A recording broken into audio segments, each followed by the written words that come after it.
तो चलिए दोस्तों, आज का वीडियो स्टार्ट करते हैं। वीडियो स्टार्ट करने से पहले आपको जानकारी दे दूं कि ये वीडियो केवल उन्हीं बच्चों के लिए जो पटवार या फिर वीडियो एग्जाम की तैयारी कर रहे हैं। अगर आप पटवार वीडियो के एग्जाम की तैयारी कर रहे हो तो ये वीडियो आपके लिए काफ़ी ज़्यादा इंपॉर्टेंट है। देखो साहब, ये है अपना सिलेबस किसका, पटवार एग्जाम का, कंप्यूटर का। ठीक है, इसके अंतर्गत अपन ने यूनिट 1, 2 और 3 इन तीनों यूनिट के प्रीवियस ईयर के क्वेश्चन सारे कंप्लीट कर चुके हैं। अगर किसी ने नहीं देखा है तो अपने चैनल पर जाना, वहां पर प्लेलिस्ट बन रखी है कंप्यूटर पटवार वीडियो 2025 के नाम से। और उसके अंतर्गत मैंने पहली यूनिट को 4 वीडियो के माध्यम से, दूसरी यूनिट को 6 वीडियो के माध्यम से और तीसरी यूनिट को 5 वीडियो के माध्यम से कंप्लीट करवाए थे पूरे के पूरे प्रीवियस ईयर क्वेश्चन, और वो भी 360 सॉल्यूशन में। यानी कि हर एक क्वेश्चन को इस तरीके से बताया कि वो एग्जाम में किस प्रकार से अभी तक एग्जाम में पूछा जा चुका है या फिर किस प्रकार से उसको घुमा करके पूछा जा सकता है। इस प्रकार से अपन ने 3 यूनिट कंप्लीट कर लिए थे। ठीक है, अब आज अपन स्टार्ट करेंगे चौथी यूनिट। और ध्यान रख लेना, ये जो चौथी यूनिट है ये सबसे छोटी यूनिट है पटवार सिलेबस के अंतर्गत।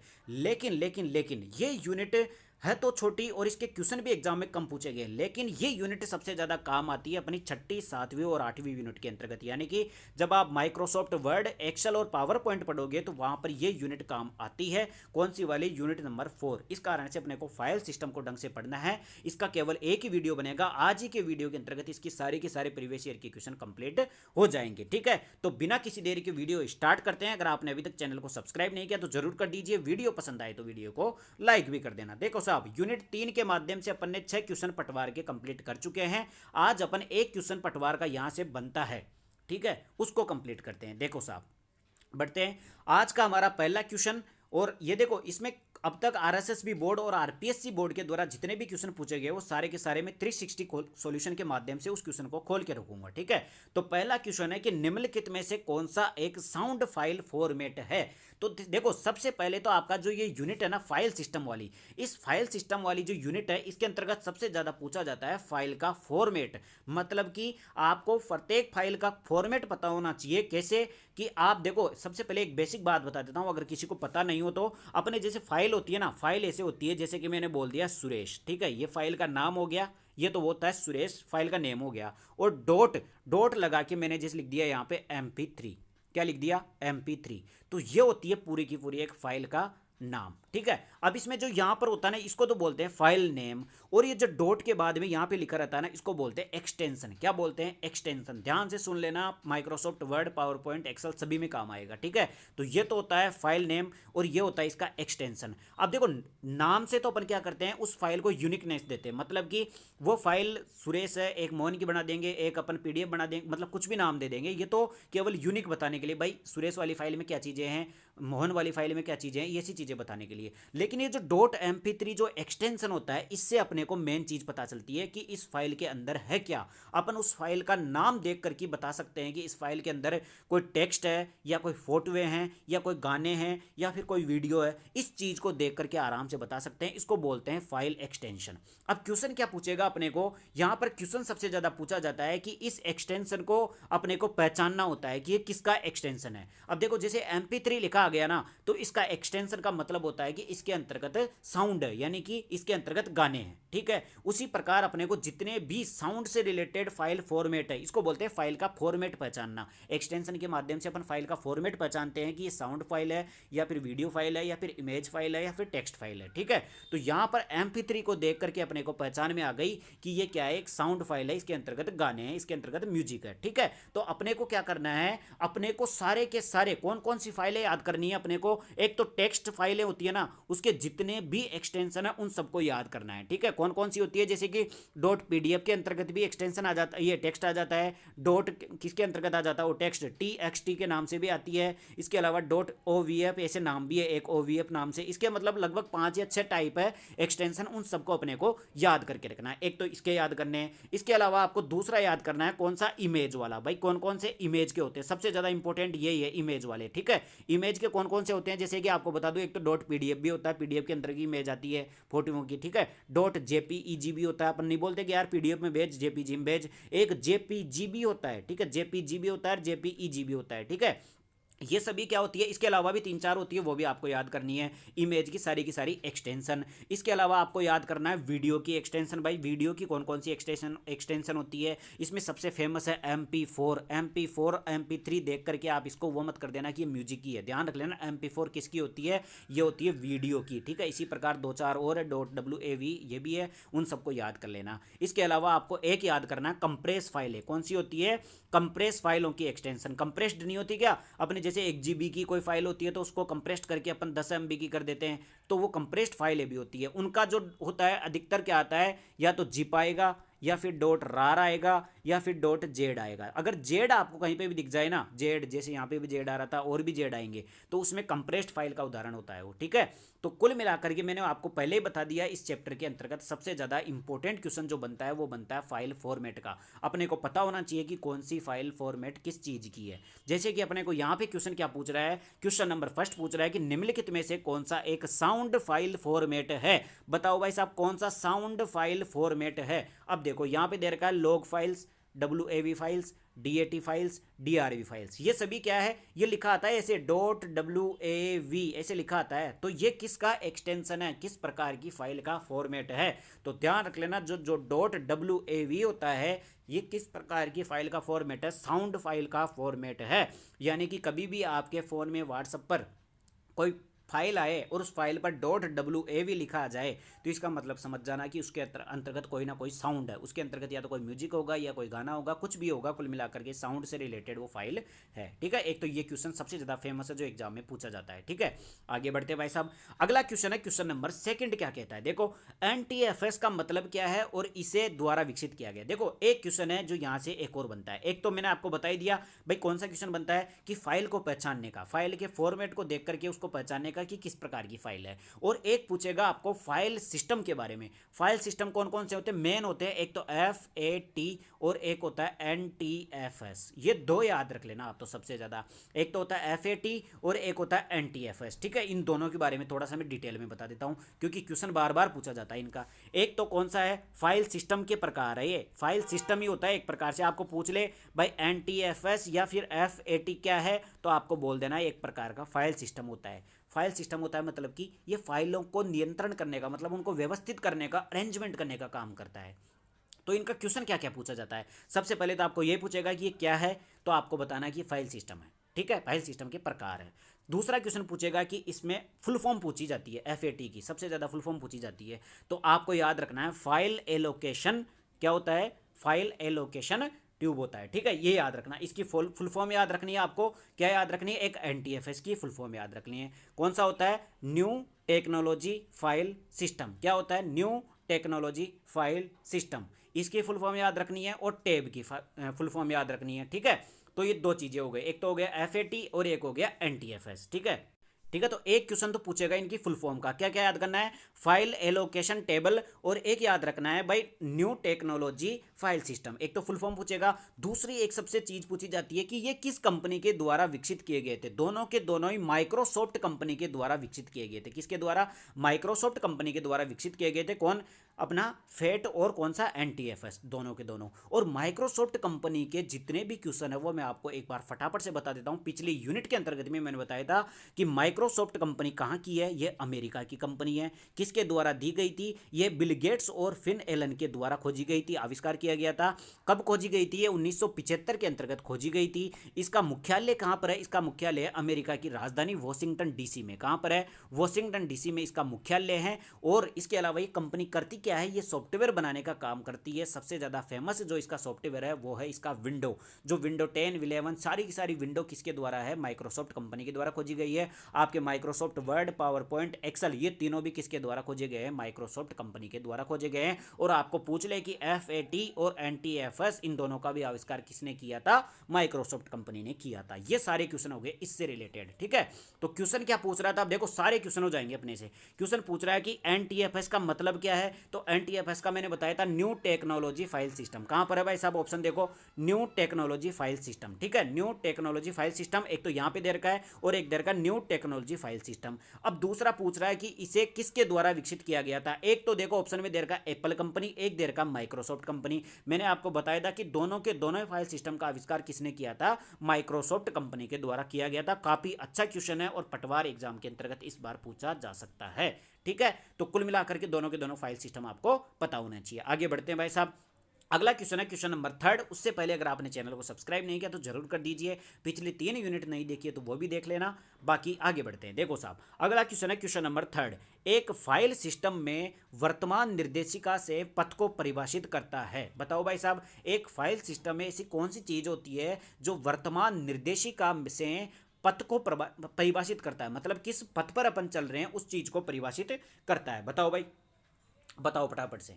ठीक है, तो कौन सा होता है, एक फाइल सिस्टम में जो रिलेटिव पाथ नेम होता है उससे अपने को क्या पता चलता है, पथ का परिभाषित होती है। रिलेटिव पाथ नेम मतलब कि अपन जो कोई भी फाइल बनाएंगे उस फाइल के अंतर्गत जो भी फाइल का नाम देंगे ना, उस नाम से अपने को क्या पता चलता है कि इसके अंतर्गत क्या है क्या नहीं है। ठीक है, जैसे मैंने सुरेश डॉट MP3 बोला था तो सुरेश फाइल नेम था, उससे मेरे को पता चल रहा था कि सुरेश फाइल के अंतर्गत मैंने कौन से गाने रख रखे हैं। ठीक है, अगर मैं मोहन दे देता तो मोहन में रखता है कि मैंने इसमें किस प्रकार के साउंड इफेक्ट रख रखे हैं, या फिर कोई और नाम रखता। तो इससे कुल मिलाकर के रिलेटिव पथ नेम के माध्यम से, जो पथ नेम ही तो था वो सुरेश क्या था, एक पथ नेम ही तो था, तो रिलेटिव पथ नेम के माध्यम से अपन वर्तमान निर्देशिका से पथ को परिभाषित करते हैं कि इसके अंतर्गत क्या चीज है। ठीक है, आगे बढ़ो भाई साहब। अगला क्वेश्चन है क्वेश्चन नंबर 4। क्या कहता है, देखो साहब, डैश डैश डैश यूजर के डाटा या प्रोग्राम को स्टोर करने के लिए प्रत्यक्ष रूप से प्रयुक्त होता है। यूजर के डाटा मतलब अपना डाटा, अपन यूजर ही तो है, तो यूजर के डाटा यानी अपने डाटा और उसके प्रोग्राम को स्टोर करने के लिए प्रत्यक्ष रूप से किस चीज का प्रयोग किया जाता है, फोल्डर का, फाइल का, रिसाइकल बिन का, या इनमें से कोई नहीं। तो यहां से रिसाइकल बिन तो सीधा सीधा कट गया। अब बताओ भाई, डाटा यानी कि कोई भी चीज़ डाटा हो चाहे प्रोग्राम हो, उनको स्टोर करने का काम प्रत्यक्ष रूप से किस में किया जाता है। आप ऑप्शन से देख के आराम से केवल 2 ही चीज़ों में कंफ्यूज होगे, या तो फाइल में कंफ्यूज होगे या फिर फोल्डर में कंफ्यूज होगे। तो यहाँ पर ये कंफ्यूजन भी आपका दूर कर देता हूँ। वैसे सिंपल सी भाषा है, देखो डाटा और प्रोग्रामिंग भाषा है ना, डाटा और प्रोग्रामिंग भाषा, उसको तो अपन किस में डालेंगे, फाइल के अंदर डालेंगे। ठीक है, डाटा और प्रोग्रामों को किस में डालेंगे, फाइल के अंदर डालेंगे। और फिर बहुत सारी फाइलें हो जाएंगी तो उन फाइलों को किस में डालेंगे, अपन फोल्डर के अंदर डालेंगे। ठीक है, तो ये कंफ्यूज मत हो जाना कि डाटा और प्रोग्राम किस में होते हैं, फोल्डर में होते हैं, ऐसे नहीं, फाइल के अंदर होते हैं। और फिर फाइलें किस में होती है, फोल्डर के अंदर होती है। जैसे कि मैंने फोल्डर बना दिया मूवी, अब मूवी में मैंने south Indian movie, north Indian movie ऐसे बांट रखी है, तो वो तो फाइलें हो जाएगी साउथ इंडियन, नॉर्थ इंडियन, और उसका जो फोल्डर बना रखा है मैंने मूवी के नाम से बना रखा है। उसी प्रकार जैसे मैं गानों का बना सकता हूँ, फोल्डर का नाम लिख दिया सॉन्ग्स। ठीक है, अब उसके अंतर्गत मैंने फाइलें बना दी भाई, हिंदी सॉन्ग्स, अंग्रेजी सॉन्ग, और भी दूसरे song, Marwari song, Rajasthani song, उस प्रकार से वो फाइलों के नेम हो जाएंगे। तो ये पटवार एग्जाम में देखो, पिछली बार पटवार एग्जाम में यहाँ से क्वेश्चन पूछा गया था। ठीक है, तो कुल मिलाकर के यूजर के डाटा और प्रोग्राम को स्टोर करने के लिए प्रत्यक्ष रूप से किसका प्रयोग किया जाता है, फाइल का प्रयोग किया जाता है। ठीक है, आगे बढ़ते भाई साहब। अगला क्वेश्चन है क्वेश्चन नंबर 5। क्या कहता है, पुराने MS-DOS फेट फाइल प्रणाली में बेस फाइल नाम की अधिकतम लंबाई क्या होती है। बताओ भाई साहब, पुराने MS-DOS फेट, देखो सबसे पहले तो आपको क्वेश्चन समझ में आना चाहिए भाई, क्वेश्चन कहना क्या चाहता है। ये कहना चाह रहा है कि MS-DOS है क्या, MS-DOS क्या है, एक ऑपरेटिंग सिस्टम है। क्या है, मैंने आपको पिछले यूनिट में बताया था कि आपको ऑपरेटिंग सिस्टम के एग्जाम्पल याद रखने हैं। ठीक है, तो MS-DOS क्या है, एक ऑपरेटिंग सिस्टम है, माइक्रोसॉफ्ट कंपनी के द्वारा बनाया गया। ठीक है, माइक्रोसॉफ्ट कंपनी के द्वारा बनाया गया एक ऑपरेटिंग सिस्टम है MS-DOS।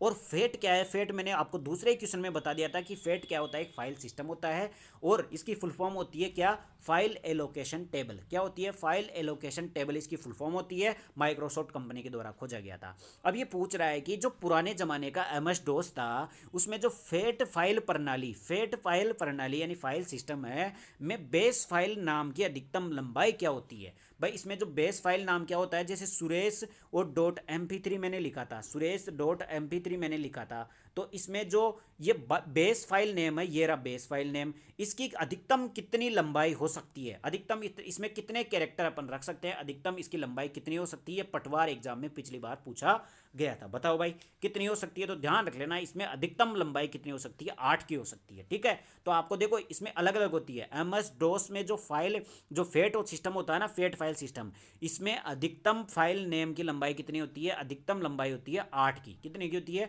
8 कैरेक्टर की होती है। ठीक है, ये भी आपको याद रखना है। आगे बढ़ते हैं भाई साहब, अगला क्वेश्चन है क्वेश्चन नंबर 6। ये भी पटवार एग्जाम में, यानी कि पिछली पटवार एग्जाम में हर शिफ्ट के अंतर्गत इस चैप्टर से, इस यूनिट से क्वेश्चन पूछा गया था। ठीक है, अगला क्वेश्चन है, आप फाइलों को भंडारण कर व्यवस्थित करते हैं। अब बताओ भाई साहब, आप फाइलों को किस में डालोगे? अब मैंने आपको वहीं पे कंफ्यूजन दूर कर दिया था, मेरे को पता था आप फाइल और फोल्डर में कंफ्यूज होगे। ठीक है, जल्दीबाजी में हो जाते हैं। अपन डाटा और प्रोग्रामों को किस में डालेंगे? फाइलों के अंदर डालेंगे। बहुत सारी फाइलें हो जाएंगी तो किस में डालेंगे? फोल्डरों के अंदर डालेंगे। तो कुल मिलाकर के फाइलों को किस में भंडार किया जाता है? फोल्डरों के अंदर भंडार किया जाता है। सिंपल सा क्वेश्चन था, इतना सिंपल क्वेश्चन, लेकिन ये भी गलती हो जाती है कई बार एग्जाम में। ठीक है, आगे बढ़ते हैं भाई साहब, अगला क्वेश्चन है क्वेश्चन नंबर 7। क्या कहता है? एक ट्रांजैक्शन फाइल स्टोर करती है। बताओ भाई, एक ट्रांजैक्शन फाइल स्टोर करती है, क्या काम करती है? डाटा जो शायद ही कभी बदलता हो, डाटा जो कभी नहीं बदलता हो, डाटा जो अक्सर बदलता हो, और डाटा जिसमें गलती हो। अब ये पूछना चाह रहा है कि एक फाइल स्टोर है, कौन सी फाइल स्टोर है? उसका नाम है ट्रांजैक्शन फाइल स्टोर। ठीक है, एक फाइल स्टोर है, एक फाइल का नाम है, कुल मिला के क्या नाम है? ट्रांजैक्शन फाइल स्टोर, यानी कि उसमें ट्रांजैक्शन दिखा रखी है। अब सीधी सी बात है, ट्रांजैक्शन क्या दिखाएगी? जो डाटा, मतलब ये से मान लो कि जैसे अपन फोन हिस्ट्री नहीं होती कि अपन फोन पे वगैरह करते हैं, तो अपन नहीं करते कि देखो ट्रांजैक्शन, देखो आज की क्या क्या ट्रांजैक्शन, अपन ने इतना पैसा यहाँ भेजा, इतना यहाँ भेजा, इतना आया, इतना गया, इतना वहाँ गया, इतना गया। तो ये क्या है? ट्रांजैक्शन है। इसका मतलब ये डाटा बदल रहा है, बार बार बदलता रहता है, बदलता रहता है। तो ऑप्शन क्या हो जाएगा? डाटा जो अक्सर बदलता रहता है उसको किस में रखा जाता है? ट्रांजैक्शन फाइल में रखा जाता है। सिंपल सी क्वेश्चन थी। अगर आप रोजमर्रा की जिंदगी में थोड़ा सा भी गौर करते हो तो आप इन क्वेश्चनों को आसानी से कर सकते हो। अगला क्वेश्चन देखो साहब, क्वेश्चन नंबर 8वां, बहुत अच्छा क्वेश्चन है। उससे पहले अगर आपने चैनल को सब्सक्राइब नहीं किया तो जरूर कर दीजिए। वीडियो पसंद आ रहा तो वीडियो को लाइक भी करना। देखो साहब, अगला क्वेश्चन है 8वां कि डैश डैश डैश प्रक्रियाओं और फंक्शंस, यानी कि प्रोग्रामों के क्रम क्या है? बताओ भाई साहब, प्रक्रियाओं और फंक्शंस का क्रम है। प्रक्रियाओं और फंक्शंस का क्रम है। कौन? ऐसी कौन सी फाइल है जो प्रक्रियाओं और, यानी कि जो प्रोसीड्यूर्स होती है और फंक्शंस होता है, फंक्शन, इन दोनों का क्रम होती है। बहुत अच्छा क्वेश्चन है, क्योंकि इस क्वेश्चन को पढ़ने से इतना आसानी से समझ में नहीं आता है। तो आपको ये फैक्ट बेस्ड क्वेश्चन है, आपको याद भी रखना पड़ेगा कि जो प्रोसीड्यूर्स यानी प्रक्रियाओं और फंक्शन का क्रम किस में होता है? सोर्स फाइल में होता है। सोर्स फाइल क्या होती है? सोर्स फाइल क्या होती है? सोर्स फाइल के अंतर्गत प्रक्रियाएं और फंक्शन का क्रम होता है। ठीक है, सोर्स फाइल में। आगे बढ़ते हैं भाई साहब, अगला क्वेश्चन है क्वेश्चन नंबर 9। क्या कहता है? किस मेथड के थ्रू डाटा को रैंडम एक्सेस किया जा सकता है? मतलब ऐसी कौन सी प्रोसेस है? अब देखो यहाँ पे आपको सीधा सा एक बता देता हूँ, मैं क्या बताता हूँ। देखो साहब, अपन क्या करते हैं, जैसे कि कोई भी अपने को डाटा यूज करना है, जैसे मैंने एक कंप्यूटर था, उसको एक डाटा, दूसरा डाटा, तीसरा डाटा ऐसे दे दिए। अब मैं बोल रहा हूँ कि इस पर काम कर। अब कंप्यूटर काम कर रहा है, तो कंप्यूटर के पास दो तरीके होते हैं। कौन कौन सा तरीका होता है? एक तरीका तो ये होता है कि वो सिक्वेंशियल एक्सेस मेथड यूज करे। एक तरीका तो ये करेगा कि वो सीक्वेंस से करेगा, मतलब कि पहले एक काम को करेगा, फिर दूसरा काम करेगा, फिर तीसरा काम करेगा, फिर चौथा काम करेगा। पहला खत्म होगा उसके बाद में ही दूसरा करेगा, तो उसको तो बोलते हैं सीक्वेंस एक्सेस मेथड। क्या बोलते हैं? Sequence access method. और दूसरा तरीका क्या हो सकता है? दूसरा तरीका आएगा रैंडम एक्सेस मेथड, मतलब कि रैंडम ही उठा लेगा, कोई से भी कार्य को पहले कर सकता है। रैंडम एक्सेस मेथड उसको बोला जाता है। या फिर इसी को बोलते हैं डायरेक्ट एक्सेस मेथड। क्या बोलते हैं? डायरेक्ट एक्सेस मेथड, मतलब कि डायरेक्ट या रैंडम एक्सेस मेथड। अपन बोल दे भाई बताओ तीसरा काम फटाफट करो, तो वो डायरेक्ट एक्सेस करेगा तीसरे काम पे। रैंडम बोल दे भाई तीसरे पे काम करो, तो रैंडम तरीके से काम कर लेगा। और एक होता है नॉन ऑपरेशनल एक्सेस, मतलब कि वो दोनों ही तरीके में से किसी का भी कर सकता है। ठीक है, तो यहां पे क्या पूछ रहा है क्वेश्चन में? क्वेश्चन देखो साहब, क्वेश्चन नंबर 9 क्या कह रहा है? ये कह रहा है कि किस मेथड में डाटा को रैंडम एक्सेस किया जाता है। तो मैंने आपको अभी थोड़ी देर पहले बताया था कि रैंडम एक्सेस किसमें किया जाता है? डायरेक्ट एक्सेस मेथड में। ठीक है, डायरेक्ट एक्सेस जो मेथड होता है, इसमें रैंडम तरीके से एक्सेस किया जाता है। कोई से भी डाटा का रैंडम तरीके से पहले प्रयोग हो सकता है। ठीक है, तो ये भी काफी अच्छा क्वेश्चन था, आपको ध्यान रखना है। आगे बढ़ते हैं भाई साहब, अगला क्वेश्चन है क्वेश्चन नंबर 10। अब देखो क्वेश्चन नंबर 10 का मैंने पहले ही बता दिया आपको जब मैं क्लास स्टार्ट हो रही थी उस टाइम पे आपको फाइल एक्सटेंशन बताई थी मैंने। उसमें आपको बताया था, मैंने रार भी बताया था, जिप भी बताया था। ठीक है, और जहां पर भी जेड आ जाए, मैंने आपको बोला था जहां पर भी जेड आ जाए फाइल एक्सटेंशन के अंतर्गत, वो किस प्रकार की फाइल का एक्सटेंशन होता है? वो एक कंप्रेस फाइल का एक्सटेंशन होता है। ठीक है, किस प्रकार का? एक कंप्रेस फाइल का एक्सटेंशन होता है। और ये पूछा गया अपने यूपीपीसीएल एग्जाम में के अंतर्गत, और ये अपने पटवार एग्जाम में पूछा जा सकता है। ठीक है, तो कुल मिलाकर के जहां पर भी जेड दिख जाए, जेड दिख जाए, इसके अलावा रार और आरपीएम, ये क्या होते हैं? कंप्रेस फाइल के एक्सटेंशन होते हैं। ये आपको याद रखने पड़ेंगे। ठीक है। अगला क्वेश्चन देखो, क्वेश्चन नंबर 11 क्या कहता है, फाइल सिस्टम उपयोग में लिया जाता है। बताओ भाई, फाइल सिस्टम का उपयोग किस में लिया जाता है? फाइलों को नाम देने के लिए, फाइलों को मेमोरी देने हेतु, फाइल का प्रकार पहचानने हेतु, या फिर उपयुक्त सभी। फाइल सिस्टम का काम क्या होता है? फाइल सिस्टम का किस में उपयोग किया जाता है? देखो, फाइल को नाम देने के लिए भी किया जाता है, बिल्कुल। फाइल को मेमोरी देने हेतु, बिल्कुल साहब, उसके अंतर्गत क्या चीज़ें रखनी है अपने को, ये भी काम करता है ये। फाइल का प्रकार पहचानने हेतु, बिल्कुल साहब, उसके एक्सटेंशन से अपन फाइल का प्रकार पहचान लेते हैं। यानी कि उपयुक्त सभी कार्य फाइल सिस्टम का अपन कर लेते हैं। मतलब फाइल सिस्टम का उपयोग किस में किया जाता है? उपयुक्त सभी कार्यों में किया जाता है, फाइल का नाम देने में, मेमोरी देने में, उसको पहचानने में। ठीक है, सभी काम में किसका किया जाता है? फाइल सिस्टम का उपयोग किया जाता है। आगे बढ़ते हैं भाई साहब, अगला क्वेश्चन है क्वेश्चन नंबर 12। उससे पहले अगर आपने चैनल को सब्सक्राइब नहीं किया तो जरूर कर दीजिए, बाकी पिछली क्लासें नहीं देखी तो वो भी देख लेना। ठीक है, देखो, फाइल नाम में किसका प्रयोग किया जा सकता है? अब ये पूछ रहा है कि यहाँ पे 3 चिन्ह आपको दे रखे हैं। अब ये 3 चिन्हों में से अपन फाइल नेम में किसका प्रयोग कर सकते हैं? तो वैसे आपको जानकारी होगी, अगर आपने थ्योरी पढ़ रखी होगी, तो फाइल नेम के अंतर्गत कभी भी सिंबल का प्रयोग नहीं किया जाता है। कभी भी कोई सा भी सिंबल हो उसका प्रयोग नहीं किया जाता है। तो ये तीनों के तीनों क्या है? एक सिंबल है। इन सिंबल का प्रयोग किसमें नहीं किया जाता है? फाइल के नेम में प्रयोग नहीं किया जाता। कोई सी भी फाइल हो उसमें सिंबल नहीं आएगा, तो इनमें से कोई नहीं हो जाएगा। देखो कितना बेसिक क्वेश्चन है। ठीक है, आगे बढ़ते हैं। अगला क्वेश्चन है क्वेश्चन नंबर 13, और ये अपना इस यूनिट का आखिरी क्वेश्चन है। देख लो, आरएसएसबी और अपनी जो आरपीएससी बोर्ड है, इनके द्वारा केवल 13 क्वेश्चन पिछले एग्जामों में यहाँ से पूछे गए, लेकिन पटवार के अंतर्गत 3 शिफ्टों के अंतर्गत 3 क्वेश्चन पूछ लिए इसी चैप्टर से। जबकि ये क्वेश्चन एक बेसिक चैप्टर है, ये अपने काम आएगा कहाँ पर? अपन जब Microsoft Word, Excel, PowerPoint पढ़ेंगे ना, वहाँ पे काम आएगा मेन तो। ठीक है, तो क्वेश्चन नंबर 13 क्या कहता है, एक फाइल में कौन सा डाटा डिजिटल फॉर्मेट में स्टोर किया जा सकता है? बताओ भाई साहब, अपन फाइल में कौन सा डाटा डिजिटल फॉर्मेट में स्टोर कर सकते हैं? अरे यार, सीधी सी बात है, कंप्यूटर में जितनी भी फाइलें होती है उन सब में सभी का सभी डाटा डिजिटल होता है। अब बताओ, अपन टेक्स्ट नहीं करते क्या? अपन खुद अभी जो मैं पीडीएफ से पढ़ा रहा हूँ वो भी तो एक टेक्स्ट ही है। तो टेक्स्ट क्या है? वो डिजिटल फॉर्मेट ही तो हुआ। इमेज अगर मैं आपको फोटो में दिखाने लग जाऊं तो वो भी इमेज फॉर्मेट भी क्या हो जाएगा? डिजिटल हो जाएगा। आपको मैं गाने चला दूंगा तो वो गाने भी डिजिटल हो जाएंगे। तो कुल मिलाकर के सारी की सारी फाइलें जो होती है ये डिजिटल फॉर्मेट में होती है। तो ये तो एक बहुत सिंपल क्वेश्चन था, राजस्थान पुलिस एग्जाम में आया हुआ क्वेश्चन है। ठीक है, तो यहाँ पर ये चौथी यूनिट अपनी समाप्त होती है, और अपन ने सारे के सारे इसके प्रीवियस ईयर के क्वेश्चन जो आरएसएसबी बोर्ड और आरपीएससी बोर्ड के द्वारा पूछे गए अपन ने कर लिए। ठीक है, इसके अलावा यूनिट 1, 2 और 3 मैंने आपको कंप्लीट करवा दिए। कुल मिलाकर के पटवार सिलेबस के अनुसार अभी तक अपने कितने नंबर तो कंफर्म हो चुके हैं? देखो, इतने नंबर तो कंफर्म हो चुके हैं। 2 नंबर यहाँ से पूछे जाता है, 2 नंबर का यहाँ से, 2 क्वेश्चन यहाँ से, तो 6 क्वेश्चन तो 3 यूनिट से और 1 क्वेश्चन यहाँ से। तो कुल मिलाकर के 7 क्वेश्चन अपन कंप्लीट कर चुके हैं, यानी कि 7 में से 15 क्वेश्चन आएंगे, आधे तो अपन कंप्लीट कर चुके हैं। और अब आधे कहाँ से आएंगे? यह आएंगे अपने यहाँ से। अब इनमें देखो कुछ भी नहीं है ये आगे वाले चैप्टर। इनमें क्या है? ये मेमोरी वाला चैप्टर सबसे थोड़ा सा इंपॉर्टेंट है। बाकी ये तीनों आपको मैं ऐसे याद करा दूंगा चुटकियों में। अगर आप एक माइक्रोसॉफ्ट वर्ड को सीख लोगे तो आपको एक्सेल और पावर पॉइंट तो मैं एक चुटकियों में याद करा दूंगा। तो कुल मिलाकर के आगे के चैप्टरों में इतनी दिक्कत नहीं है। एक चैप्टर अपन ढंग से पढ़ेंगे, उसमें अगले के चैप्टर अपने आप ही हो जाएंगे। ठीक है, तो इनमें ज़्यादा टाइम लगने वाला नहीं है, और अपना जो सिलेबस है वो भी जल्दी ही समाप्त हो जाएगा। उसके बाद में अपन सभी चैप्टरों का एक साथ मैराथन लगाएंगे, और सबसे लास्ट में फिर अपन क्या करेंगे कि एक पूरे के पूरे सिलेबस का एक मैराथन लगाएंगे, पूरे के पूरे सिलेबस का, पूरे के पूरे प्रीवियस ईयर क्वेश्चन सारे के सारे चैप्टरों का एक साथ।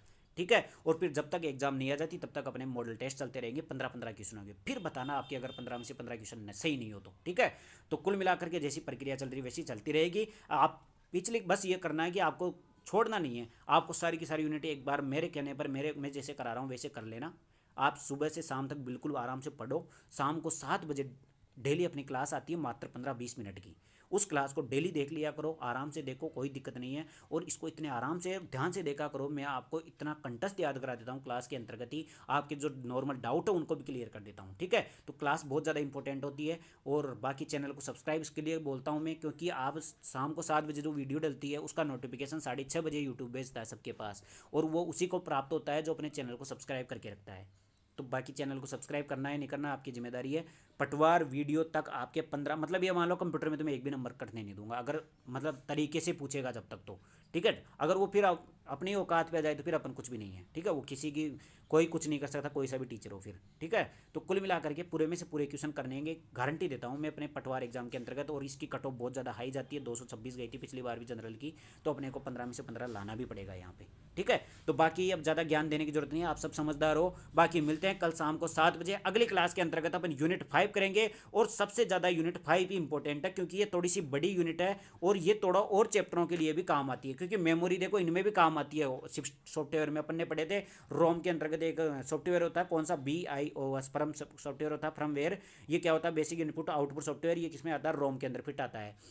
तो ये जो मेमोरी वाला चैप्टर है ये भी थोड़ा बेसिक चैप्टर है और अपने को आना चाहिए, ठीक है। और यहाँ से 2 क्वेश्चन एग्जाम में पूछे जाते हैं। तो पिच अगली क्लास के अंतर्गत अपने जितने भी इसके प्रीवियस ईयर के क्वेश्चन है वो स्टार्ट करेंगे यूनिट 5 को अगली क्लास के अंतर्गत। बाकी वीडियो पसंद आए तो वीडियो को लाइक करना, चैनल को सब्सक्राइब करना। मिलते हैं कल शाम को 7 बजे, धन्यवाद।